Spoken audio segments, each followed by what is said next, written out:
આગળના મુદ્દાની વાત કરીએ. કાલનો લાઈવ પીરિયડ છે એ મારે રેકોર્ડ નહોતો થયો, પછી મેં પાછું રેકોર્ડિંગ મોકલ્યું છે. એવું લાગે તો એ ખાસ જોઈ લેવું, કે લાઈવ પીરિયડમાં આપણે થોડુંક આમ દાખલાઓના ક્રમમાં ને એમાં થોડું આમ આગળ પાછળ એવું થઈ ગયું હતું.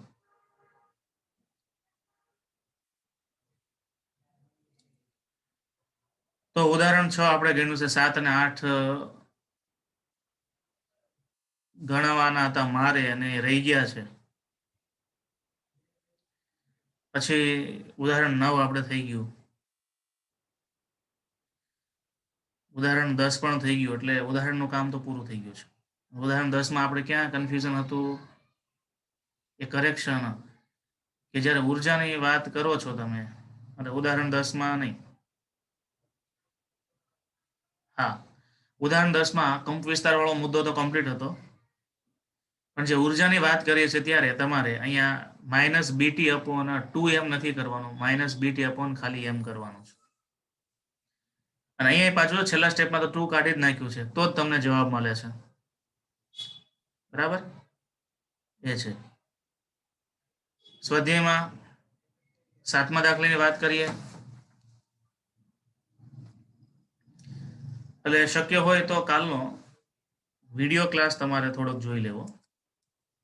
મેં 15-20 મિનિટનો એ વિડીયો અલગથી રેકોર્ડિંગ કરીને મૂકેલો છે.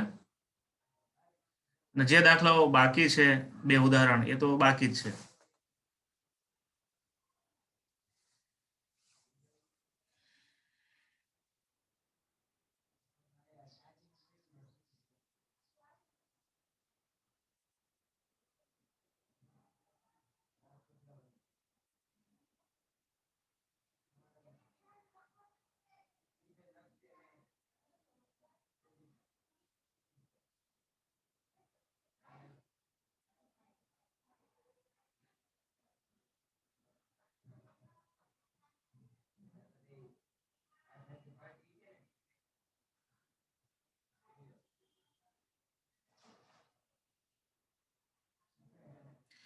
તો સરળ ગતિ કરતા કણની ગતિને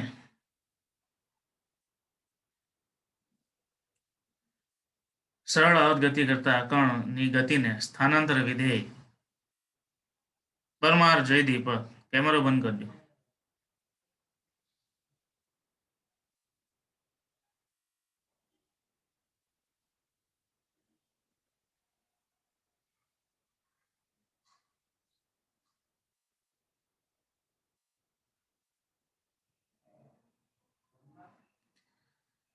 ગતિને સ્થાનાંતર વિધેય x = a cos omega t + phi દ્વારા વર્ણવવામાં આવે છે. એ તો આપણે વર્ણન કર્યું છે. જો કણનું પ્રારંભિક સમય t = 0 એ સ્થાનાંતર 1 સેન્ટીમીટર હોય અને તેનો પ્રારંભિક વેગ ઓમેગા સેન્ટીમીટર પ્રતિ સેકન્ડ હોય, અને તેનો કંપ વિસ્તાર અને કળા શોધવાની છે. ઓમેગા આપ્યો છે અને પ્રારંભિક સ્થાન આપ્યું છે. એના પરથી આપણે કંપ વિસ્તાર અને પ્રારંભિક કળા, એટલે કણ છે ગતિની શરૂઆત ક્યાંથી કરે છે? t = 0 સમયે એનું સ્થાનાંતર 0 હોય તો એની કળા 0 કહેવાય.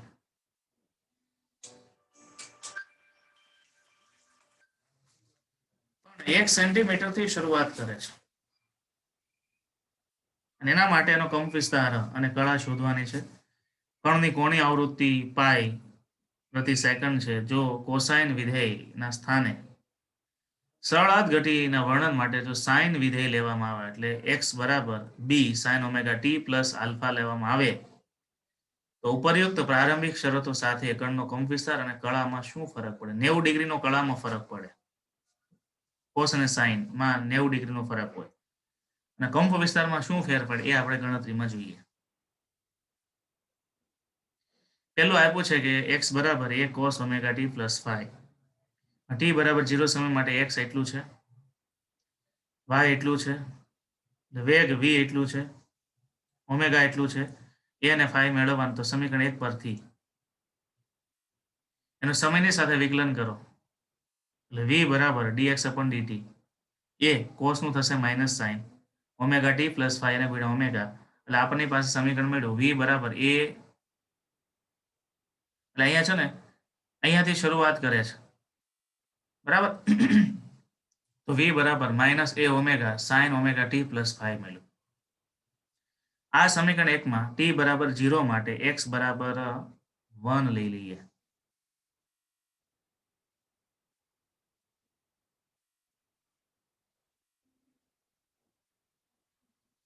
તો પહેલા આપણે સમીકરણ 1 ની વાત કરીએ કે સમીકરણ 1 આ છે.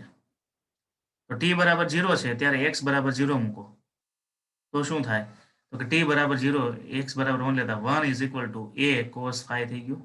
કારણ કે ઓમેગા t 0 છે એટલે 1, એટલે 1 is equal to a cos 5. પછી એવી જ રીતે સમીકરણ 2 માં તમે t બરાબર 0 માટે v is equal to omega is equal to pi લઈ લઈએ. એટલે આપણને વેગ કીધો છે.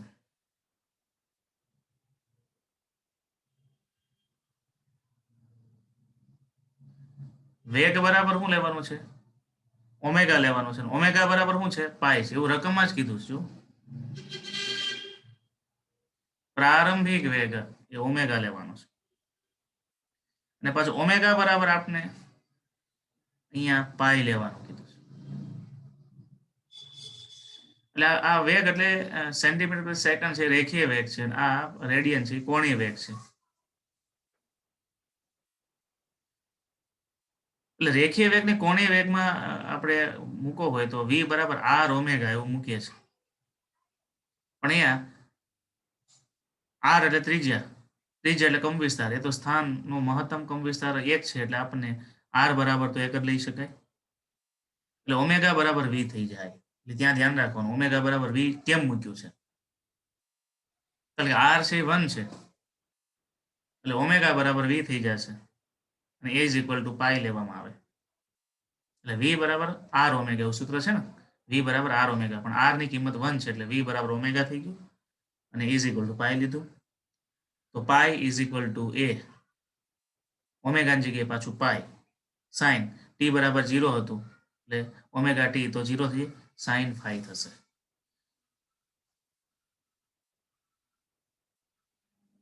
આ પાઈ અને પાઈ ના છેદ ઉડે એટલે 1 is equal two minus sign 5. Sorry plus અહીં માઇનસ તો થવાનો કોઈ મતલબ જ નથી. આનો નાનો છેદ ઉડશે એટલે 1 is equal to a sine 5. અહીંયા 1 is equal to a cos. ચલો સમીકરણને 2, 3 અને 4 નો વર્ગ કરીને સરવાળો લઈએ. એટલે આ બેનો વર્ગ કરો અને સરવાળો લો એટલે 1 square plus 1 square a square cos square theta plus a square sin square theta માંથી કોમન નીકળશે a સ્ક્વેર, આ બાજુ 2 બરાબર. પણ cos square theta plus sin square theta એટલે શું થશે વિદ્યાર્થીઓ? 1 થઈ જાય. એટલે a સ્ક્વેર બરાબર 2 તો a બરાબર √2 થયું. આ તમારો કંપ વિસ્તાર મળ્યો જે આપણે ગણવાનો હતો. અને સમીકરણ 3 અને 4 નો ગુણોત્તર લ્યો તો 1/1 is equal two minus sin 5 cos 5 એટલે tan 5 અને tan ઇનવર્સ -1. 1 મિનિટ, ત્યાં કંઈક લોચો છે.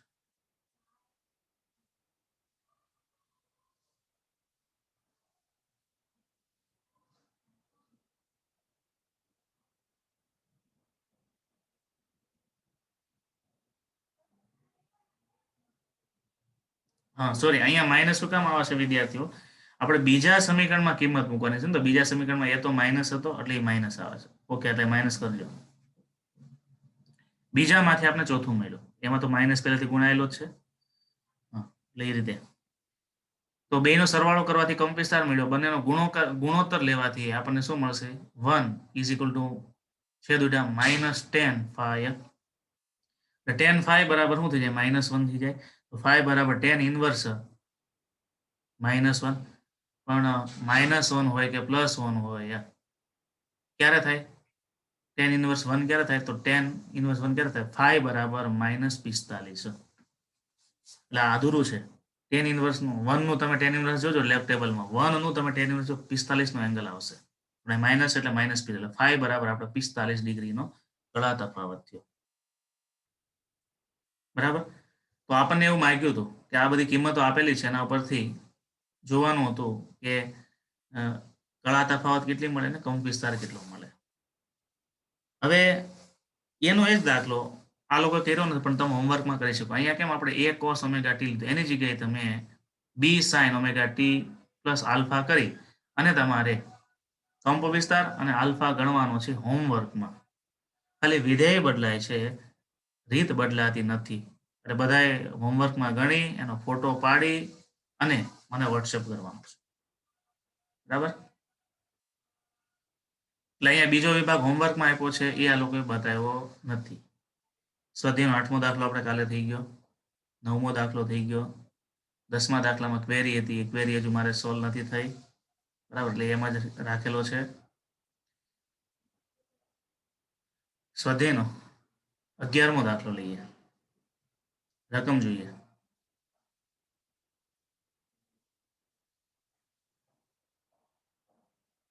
વાજા જયદીપ.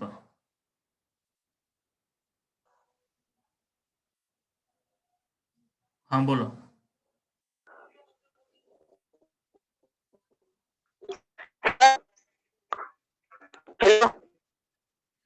અવાજ કપાય છે. હેલો. હા બોલ. કાલે વિડિયો મોકલવાનો કીધું તો નેટવર્ક પ્રોબ્લેમ હતો ને. એ મોકલાઈ ગયો છે તરોડા ગુરુકુળ. હેલો. હા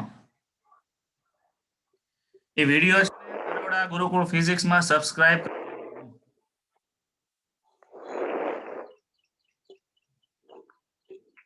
મારા કોઈ પણ વિડીયો છે એ તમને તરોડા ગુરુકુળ ફિઝિક્સ 11 સાયન્સમાંથી મળશે. સબસ્ક્રાઇબ કરી લેવાની ચેનલ.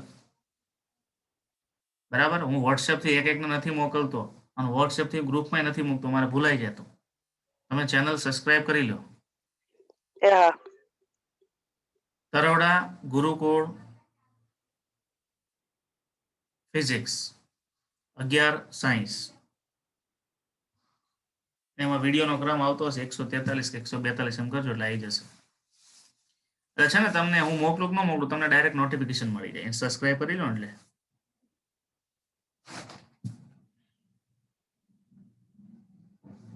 જે નવા વિદ્યાર્થીઓ છે જેને હજુ ખબર નથી આપણે વિડીયો આ રીતે સબસ્ક્રાઇબથી અપલોડ કરીએ છીએ એના માટે. બીજું કેમેસ્ટ્રીમાં તમારે મટીરિયલની કઈ રિક્વાયરમેન્ટ હતી એવું કઈ હતું? કલસરિયા રામાણી કે તમારી પાસે દર્પણ કે કોઈ બુક છે એમાંથી થઈ જાય છે?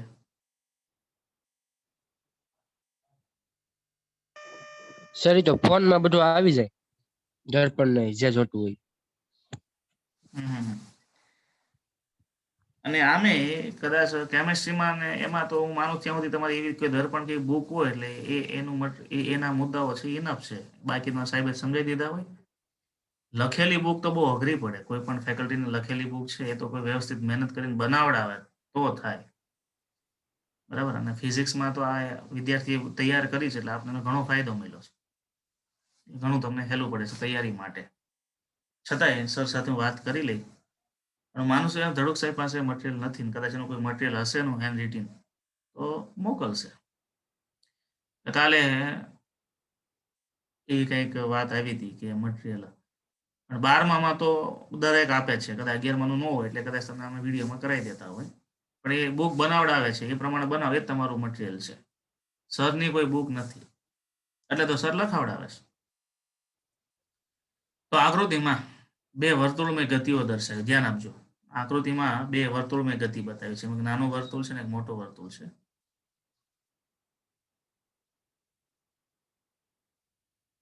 આમ કેમ કે આમાં 14માં એન્જિન સિલિન્ડરની હેડની વાત આવી, આમાં વર્તુળમય ગતિની વાત આવી. 1 મિનિટ.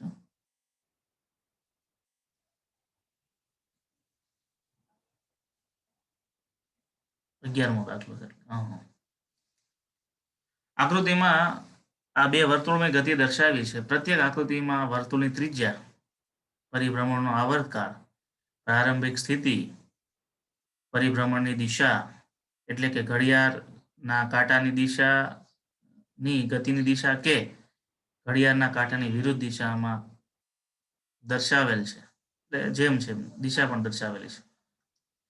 તો પ્રત્યેક કિસ્સામાં પરિભ્રમણ કરતા કણ પી ના ત્રિજ્યા સદિશના એક્સ પ્રક્ષેપ ને અનુરૂપ સરળ આવર્ત ગતિ મેળવો.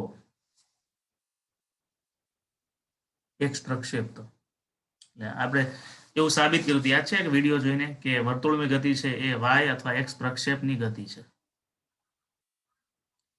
વર્તુળની ગતિ એ વાય પ્રક્ષેપની ગતિ પણ કહેવાય અને વર્તુળની ગતિ એક્સ પ્રક્ષેપની પણ ગતિ કહેવાય. એટલે અહીંયા તો એક્સ પ્રક્ષેપ મેળવવાનો છે દરેક કિસ્સામાં. હવે કણ છે શરૂઆત ક્યાંથી કરે છે એ પ્રમાણેની પ્રારંભિક કળા નક્કી થાય, એના પછી ફાઈ નક્કી કરવાનો. પછી કણ છે એનો મહત્તમ કંપ વિસ્તાર કેટલો, એના પછીનો કંપ વિસ્તાર નક્કી થાય અને કયા સમયે કયા સ્થાને પહોંચે છે, એટલે આવર્તકાળ ઉપર તેનું સ્થાનાંતર નક્કી થાય. ટૂંકમાં ગતિ આપી છે ને ગાણિતિક સમીકરણ બનાવવાનું છે. પેલા આપણે એ આકૃતિ ઉપર ફોકસ કરો તો એ આકૃતિ ઉપર તમને પ્રારંભિક કળા શું મળશે. જો અહીંયા કળા કેટલી હોય પેલા એ નક્કી કરો, 0. અહીંયા કળા કેટલી હોય π/2. અહીંયા કળા કેટલી હોય π. અહીંયા કેટલી હોય 3π/2 અને અહીંયા પાછું 2π એટલે 360 હોય. એ આ રીતે આમ ગતિ થતી હોય તો કોણ છે પ્લસ ગણાય, પણ આ રીતે અહીંથી આમ ગતિ લેવાના, અહીંથી આમ કરો એટલે કોણ છે માઇનસ ગણાય. એટલે અહીંથી શરૂઆત થાય છે એટલે આ થાય -90°. શું થાય -90, એટલે -π/2 એ પ્રારંભિક કળા એના માટે. પછી એનો આવર્ત કાળ કેટલો છે તો 2 સેકન્ડ છે.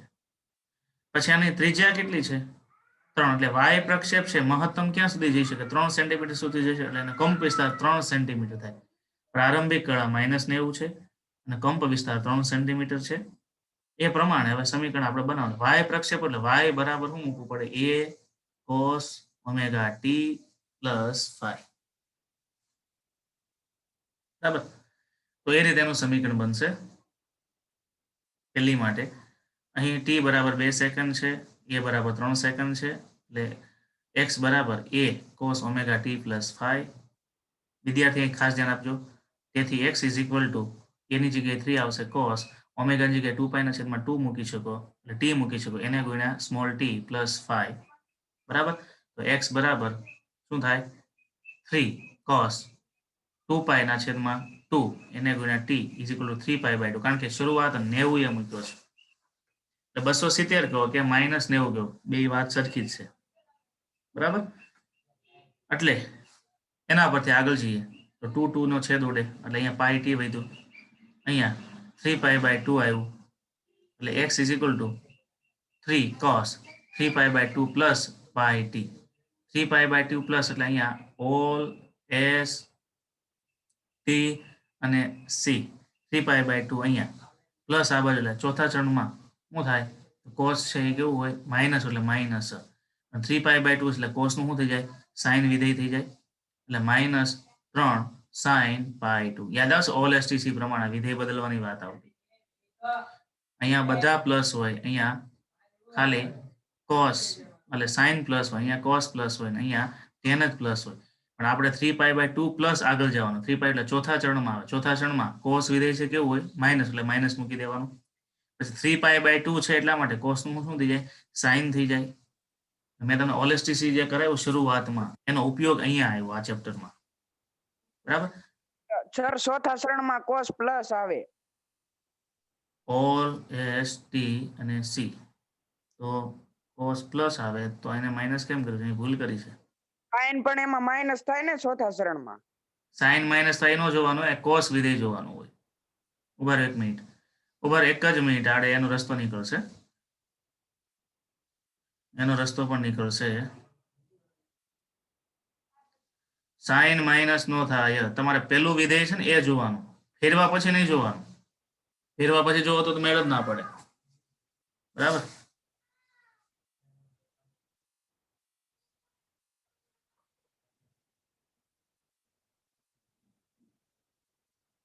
હા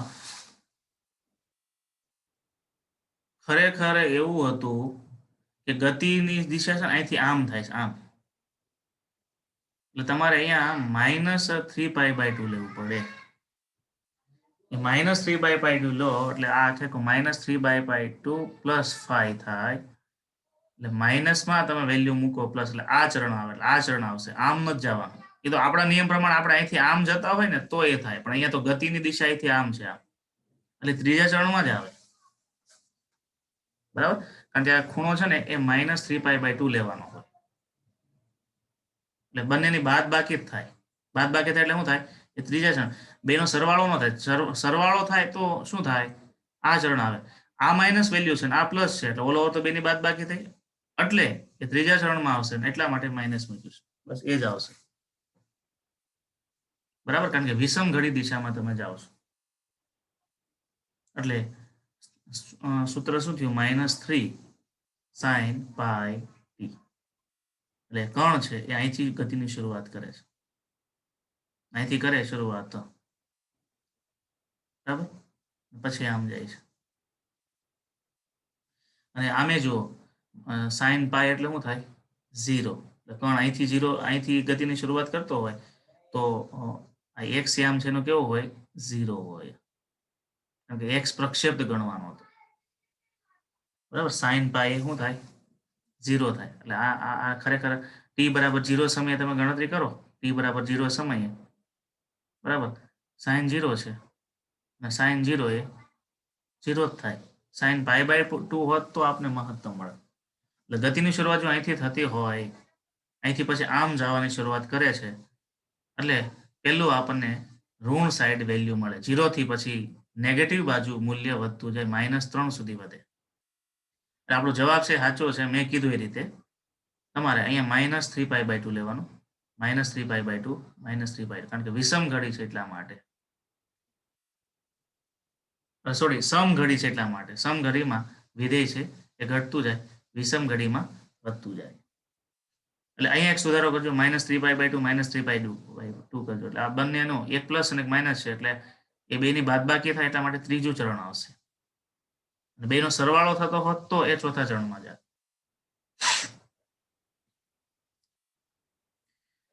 પ્રક્રિયા વિરુદ્ધ દિશામાં થતી હોવાથી મૂલ્ય ઋણ લેતા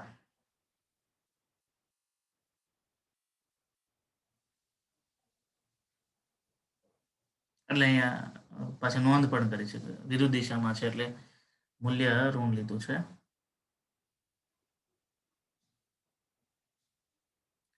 હવે બીજી આકૃતિમાં જુઓ,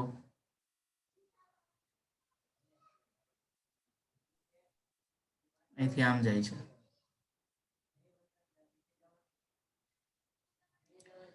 તો t બરાબર 0 સમયનું સ્થાન અહીંયા છે,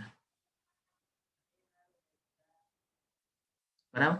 પછી અહીંથી આમ જાય છે એટલે x પ્રક્ષેપમાં શું થાય? ઘટાડો થાય. પણ પહેલા તો એનું મૂલ્ય મહત્તમ હોય. એમાં t બરાબર 4 લેવાનું છે, બરાબર. અને પહેલેથી અહીંયા છે અને હવે આ બાજુ આમ જાય છે, બરાબર. એમાં આની કિંમત મૂકીએ.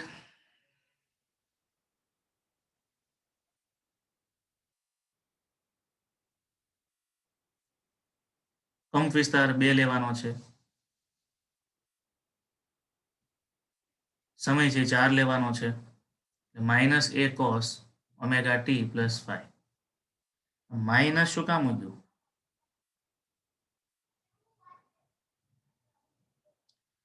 તો કે પહેલે ઓલરેડી 2 છે અને 2 પાસેથી હવે જેમ સમય વધશે એમ વેલ્યુ ઘટતી જાય છે, પણ વિરુદ્ધ દિશામાં છે. એટલે ઋણ આ બાજુ આવે.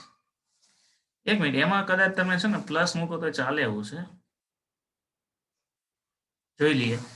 ઓમેગા એટલે 2π/t n સ્મોલ t + 5 એટલે પ્રારંભિક કળા પાઈ છે, છેદ ઉડાડો π/2 × t + 5, બરાબર.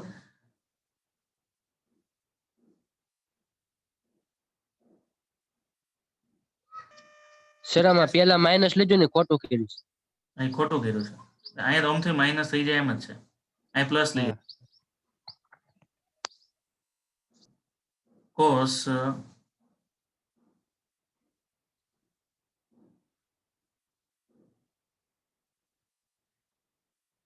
પાઈ plus pi by 2, pi plus એટલે પાઈ એટલે અહીંયા આવે, પ્લસ તમે કરો પાઈ બાય 2 એટલે આ બાજુ, તો ઓલ એસ ટી.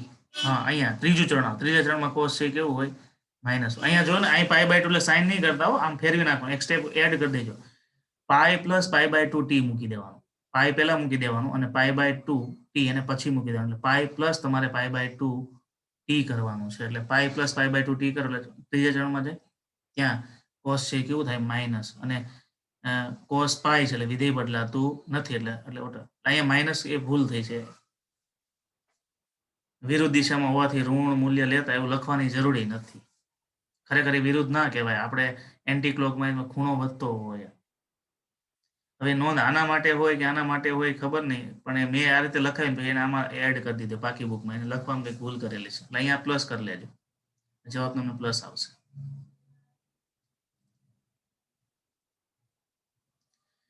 સ્વાધ્યાયનો 12મો દાખલો. એટલે વિદ્યાર્થી આવા છે ને, આવા ન્યુમેરિકલ તમે તમારી રીતે પણ જાતે બનાવી પણ ટ્રાય કરજો, અને મને એવું શક્ય હોય તો વોટ્સએપથી મોકલજો, સાહેબ આ રીતે મેં બતાવ્યું, આનું સમીકરણ. ટૂંકમાં વર્તુળમય ગતિ ઉપરથી તમારે સમીકરણ બનાવવાનું, બરાબર? સમીકરણ ઉપરથી વર્તુળ બનાવી વર્ણન, આ રિવર્સ છે, આખો રિવર્સ ઓર્ડરની પ્રોસેસ છે. એમાં તમને આવર્તકાળ આપેલો હોવો જોઈએ અને પ્રારંભિક કાળ આપેલું છે, પછી તમારે સાદરૂપ આપતું જવાનું, પછી ઓલેસ્ટીસી પ્રમાણે તમારે ચરણ સેટ કરી દેવાનું. એ તો તમને ખબર જ છે ને, આ એક પ્રકારનું ઓલેસ્ટીસી જ થયું. એ એકમ વર્તુળ હતું, આમાં એ મૂલ્ય છે એ એક કરતા મોટા છે, પણ નિયમ તો ચરણના એ જ રીતે લાગે. સ્વાધ્યાયનો 12મો દાખલો.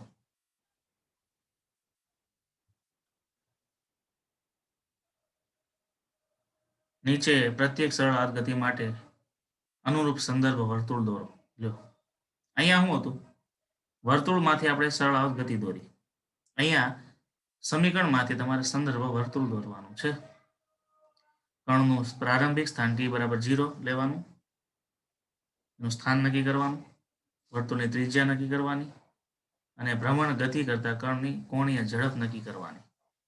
સરળતા માટે ભ્રમણની દિશા દરેક કિસ્સામાં ઘડિયાળની કાંટાની વિરુદ્ધ દિશામાં લઈ શકાય. એટલે બીજા કિસ્સામાં આપણે કેમ લીધી? એટલે તમારે બોલો પ્લસ માઇનસની માથાકૂટ ન થાય, આની જેમ વિરુદ્ધમાં લ્યો તો પાછું એ થાય, એટલે આ રીતે લેવાની, બરાબર? તો આ પહેલું સમીકરણ છે, એમાં કંપ વિસ્તાર છે -2, એટલે મહત્તમ અને દોલનો -2 સુધી જતા હોય, પણ પાઈ બાય 3 થી શરૂઆત થાય. પાઈ બાય 3 એટલે ક્યાં આવે વિદ્યાર્થીઓ? અહીંયા 0 આવે, અહીંયા પાઈ બાય 2 આવે, બરાબર? પાઈ બાય 3 એટલે કેટલું થાય? 60 ડિગ્રી થાય, એટલે કણની શરૂઆત અહીંથી થતી હોય. પાઈ બાય 4 તો 45 થાય, પાઈ બાય 3 એટલે અહીંથી કણની શરૂઆત આમ થતી હોય.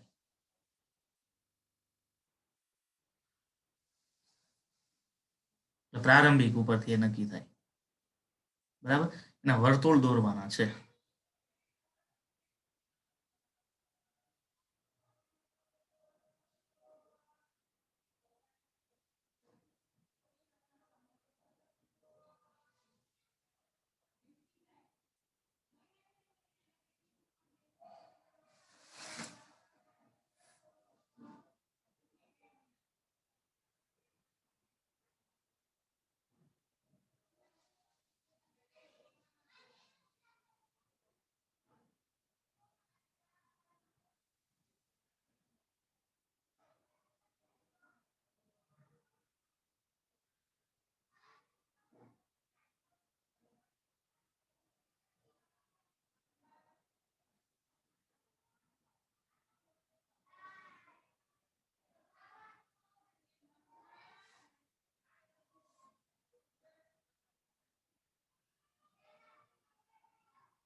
જો વિદ્યાર્થી ધ્યાન રાખવાનું, આર આપ્યો છે, ઓમેગા આપ્યો છે, કળા આપી છે, એને સમીકરણમાં મૂકો, કારણ કે x બરાબર એ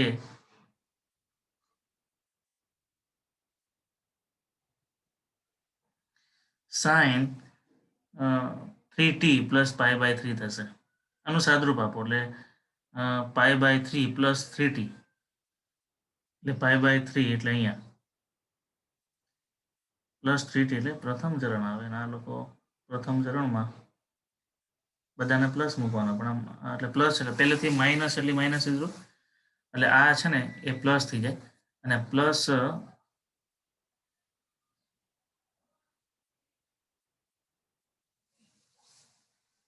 એક સ્ટેપ કાપી નાખ્યું છે એને, sin π/3 + 3t.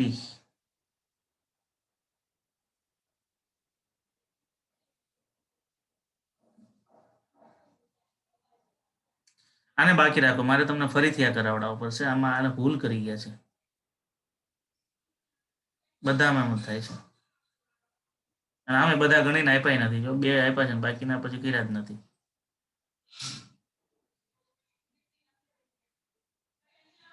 એટલે આપણે ઉદાહરણ નંબર 7, 8, સ્વાધ્યાયનો 10મો અને 12મો આ દાખલા મારે તમને ફરીથી કરાવવા પડશે. એટલે તમે પાકી બુકમાં આ દાખલા નહીં લખતા, હું કરાવું પછી જ તમે લખજો. ભૂલ છે.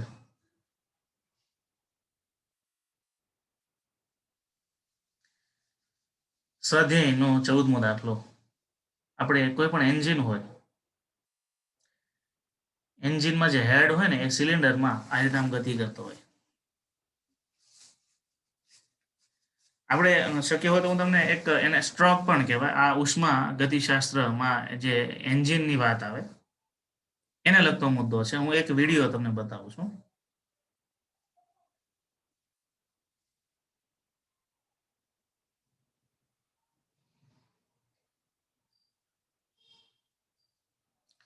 કે એ સિલિન્ડર છે એ કેવી રીતે સરળ આવત ગતિ કરે છે.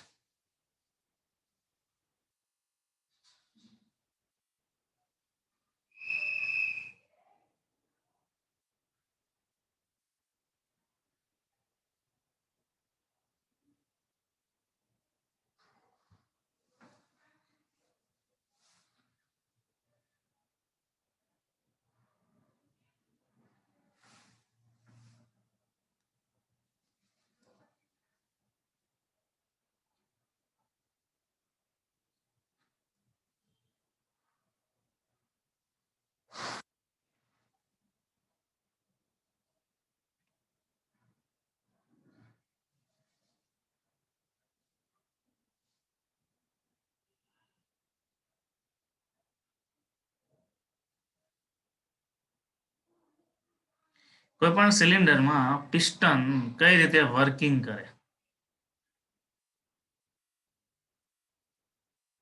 એ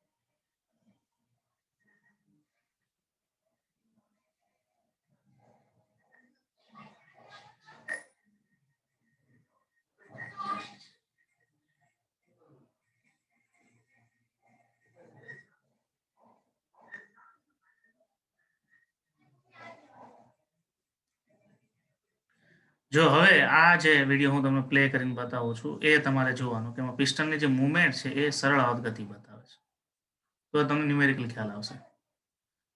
તમારી સ્ક્રીન ઉપર વિડીયો આવી ગયો, રાઇઝન કરો. ઓકે,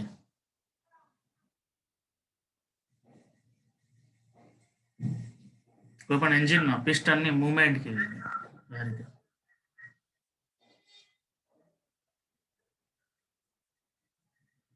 ખ્યાલ આવ્યો? એક પ્રકારની સરળ આવત ગતિ એની ડિઝાઇન જ એ ટાઈપની હોય છે.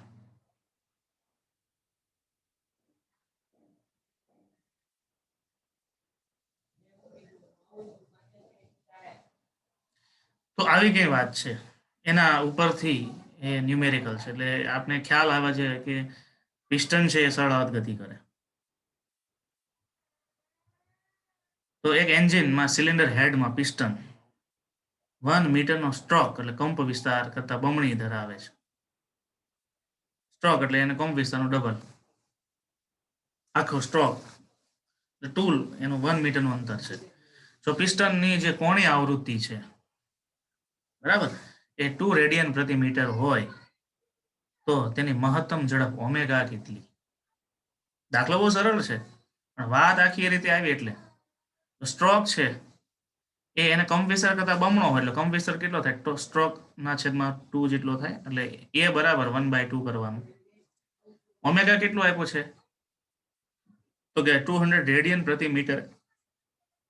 વિદ્યાર્થીઓ મહત્તમ વેગનું સૂત્ર શું છે? મહત્તમ વેગ v maximum is equal to a omega છે.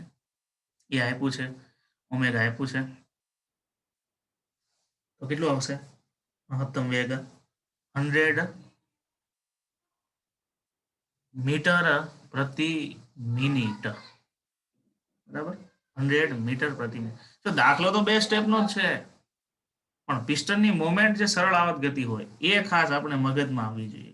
સ્પ્રિંગ જેવા દોલનોમાં છે. એવી જ રીતે સ્વાધ્યાય 15માં દાખલામાં પણ એવી જ કંઈ વાત આવે છે. ચંદ્રની સપાટી પર ગુરુત્વાકર્ષણને કારણે પ્રવેગ 1.5 મીટર પ્રતિ સેકન્ડ છે. એટલે કોઈ પદાર્થ છે એની ચંદ્રની સપાટી ઉપરનો ગુરુત્વ પ્રવેગ આપણને આપ્યો છે અને ત્યાં એક સાદું લોલક મૂકેલું એટલે ત્યાં ચંદ્રનો ગુરુત્વ પ્રવેગ એટલે gm અને એક સાદા લોલક નો પૃથ્વીની સપાટી પરનો આવર્તકાળ 3.5 છે. માનો કે આપણે સાદું લોલક બનાવ્યું ને એમાં આપણે પૃથ્વીની સપાટી પર આપણે લીધું એનો આવર્તકાળ 3.5 મળ્યો. તો ચંદ્રની સપાટી પર આવર્તકાળ કેટલો?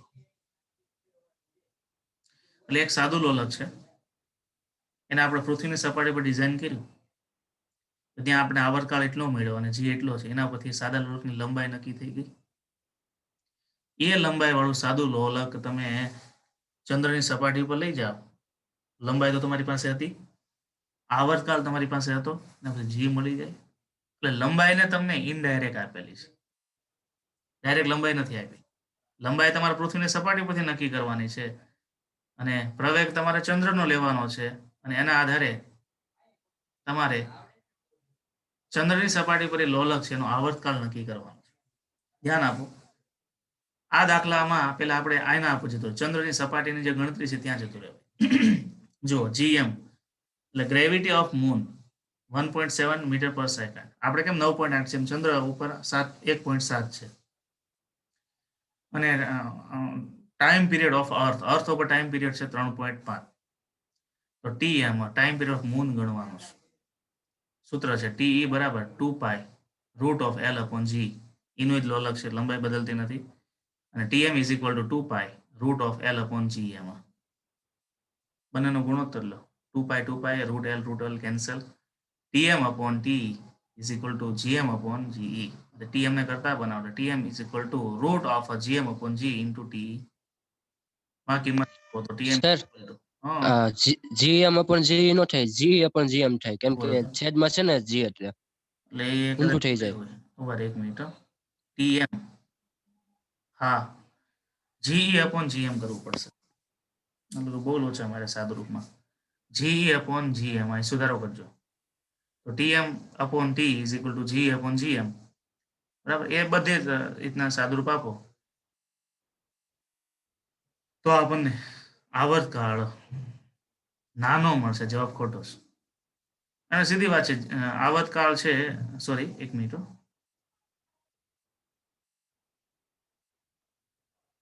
આવર્તકાળ છે એ જી ના વ્યસ્ત પ્રમાણમાં છે. એટલે જી ના વ્યસ્ત પ્રમાણમાં છે, લંબાઈ નહીં રાખો એટલે જી તમે ઘટાડો તો આવર્તકાળ વધે. આ મોટો જ મળશે. કદાચ જવાબ એને સાચો લખી નાખ્યો ગોળ ગોળ કરીને, એવું હોય ને પાછું. હા સર, જવાબ સાચો છે. જવાબ સાચો કરી નાખ્યો પણ વચ્ચેના સ્ટેપમાં ભૂલ કરી નાખીશ. બરાબર,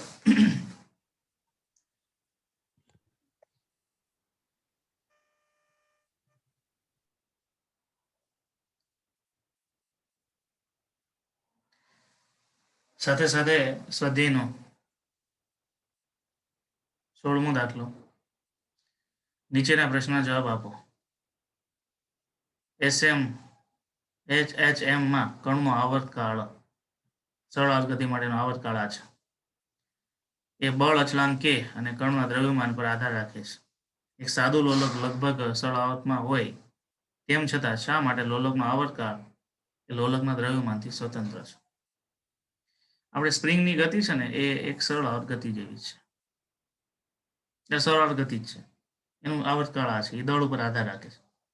તમે અનંત લંબાઈનું સાદું લોલક મૂકો, અનંત લંબાઈનું સાદું લોલક, એટલે એનો માર્ગ આમ બહુ મોટો થાય. પણ એમાંથી તમે નાનો એવો માર્ગ લ્યો તો સુરેખ ગતિ થઈ. આ સુરેખ ગતિ છે સરળ આવર્ત ગતિ જેવી થઈ કે ન થઈ? તો એના માટે સૂત્ર આ જ લાગે છે. અને સ્પ્રિંગ માટે એટલે આમાં એમ કે છે કે દળથી સ્વતંત્ર છે. આવું કેમ?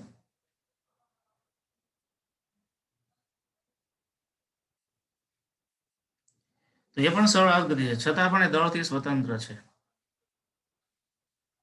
કારણ કે ત્યાં સ્પ્રિંગનો બળ અચળાંક સરળ આવર્ત ગતિ આપે છે. આ ભલે સુરેખ માર્ગ હોય, ભલે સરળ આવર્ત ગતિ જેવો માર્ગ દેખાતો હોય, પણ અહીંયા ગુરુત્વ પ્રવેગ સરળ આવર્ત ગતિ આપે છે, એટલે એ દળથી સ્વતંત્ર છે. કારણ કે એનું સૂત્ર જ આવું છે આવર્તકાળ, જે બતાવે છે જે દળથી સ્વતંત્ર છે. અને અનંત લંબાઈનું સાદું લોલક આવું પૃથ્વીની સપાટી ઉપર એટલો માર્ગ આપણે જોઈએ તો સુરેખ બહુ મોટી ત્રિજ્યા હોય ને થોડોક ટુકડો કાઢી લો તો એ આપણને સુરેખ જ દેખાય. પછી નાના દોલનોના નાના કણોના દોલનો માટે સાદા લોલકની ગતિ લગભગ સરળ આવર્ત છે.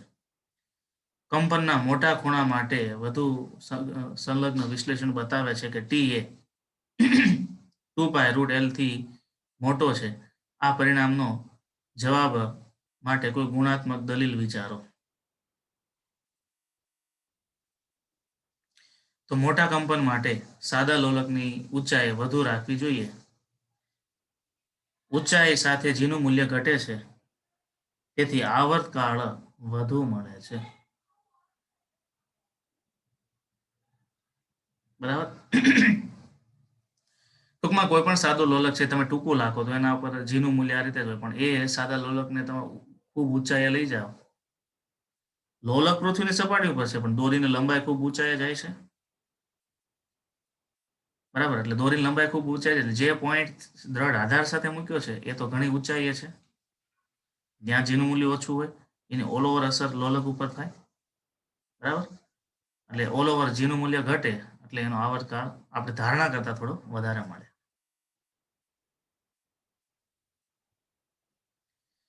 હાથ પર કાંડા ઘડિયાળ પહેરેલ માણસ એક ટાવરની ટોચ પરથી નીચે પડે. શું આ ઘડિયાળ મુક્ત પતન દરમિયાન સાચો સમય બતાવે? આ ઘડિયાળ કઈ હોવી જોઈએ, ડિજિટલ છે કે એનાલોગ છે એ નક્કી કરવું પડે. ડિજિટલ ઘડિયાળમાં અમુક પ્રશ્નો બદલવા પડે એમ છે. ડિજિટલ ઘડિયાળમાં કઈ ફેર ન પડે, અને સાદી લોલક ઘડિયાળ હોય તો ફેર પડે. મુક્ત પતન વાળા કિસ્સામાં લિફ્ટને આપણે જોઈએ, લિફ્ટને મુક્ત પતન આપીએ તો મુક્ત પતન વખતે એનો આભાસી પ્રવેગ છે એ 0 થઈ જાય છે. તો જો સાદા લોલક વાળી ઘડિયાળ હોય અને મુક્ત પતન કરતી હોય તો એના ઉપર અસર થાય. કાંડા ઘડિયાળનો સમયનો સેલ સ્પ્રિંગ પર આધાર રાખે છે, જે જીથી સ્વતંત્ર છે, તેથી મુક્ત પતનમાં કોઈ અસર ન થાય. એટલે અહીં તમે ઘડિયાળ 3 પ્રકારની, સાદો લોલક વાળી ઘડિયાળ હોય તો ફરક પડે, સ્પ્રિંગ વાળી ઘડિયાળ હોય તો ફરક ન પડે, કારણ કે સ્પ્રિંગ જેટલી ટાઈટ હોય એ પ્રમાણે ફરતી હોય, એના મુક્ત પતન સાથે કોઈ લેવા દેવા નથી. બરાબર, અને સેલ વાળી ઘડિયાળ હોય, બરાબર, એટલે સમય છે સેલ ઓબ્લિક સ્પ્રિંગ ઉપર આધાર રાખે તો એ સ્વતંત્ર. એટલે કેવી ઘડિયાળ છે અત્યારની ઘડિયાળ છે બધી સ્પ્રિંગ વાળી સેલ વાળી જ આવે છે. સાદા લોલક વાળી ઘડિયાળ દિવાલ ઉપર લગાવે એ જ કઈ આવતી નથી, અને હાથ ઉપર બાંધેલી હોય એ જ ઘડિયાળ હોય. દિવાલ ઉપર લટકાવે જે સાદા લોલક વાળી ઘડિયાળ હોય એની વાત પૂછે તો અલગ છે. મુક્ત પતન કરતા સાદા લોલકનો પરિણામી પ્રવેગ શૂન્ય હોવાથી એનો આવર્તકાળ અનંત છે, તેથી આવૃત્તિ 0. હવે ચોથા વિભાગમાં પાછું એ બધું જો ગુરુત્વાકર્ષણ એટલે મુક્ત પતન કરતા કેબિનમાં જડિત કરેલ સાદા લોલકની આવૃત્તિ કેટલી? આવૃત્તિ 0, દોલન જ ન થાય કારણ કે જી શૂન્ય થઈ જાય છે. સૂત્ર છે ટી બરાબર 1/g. મુક્ત પતન માટે જી શૂન્ય હોય તો આવર્તકાળ અનંત હોય. આવર્તકાળ અનંત હોય તો આવૃત્તિ શું થાય? 0. આવૃત્તિ 0 એનો મતલબ શું થાય કે મુક્ત પતન કરતી લિફ્ટમાં સાદું લોલક છે એ કોઈ પ્રકારનું દોલન કરતું નથી. એટલે દોલન નથી કરતો, પ્રતિ સેકન્ડ દોલનની સંખ્યા કેટલી થઈ ગઈ? 0, એટલે એની આવૃત્તિ 0 કહેવાય.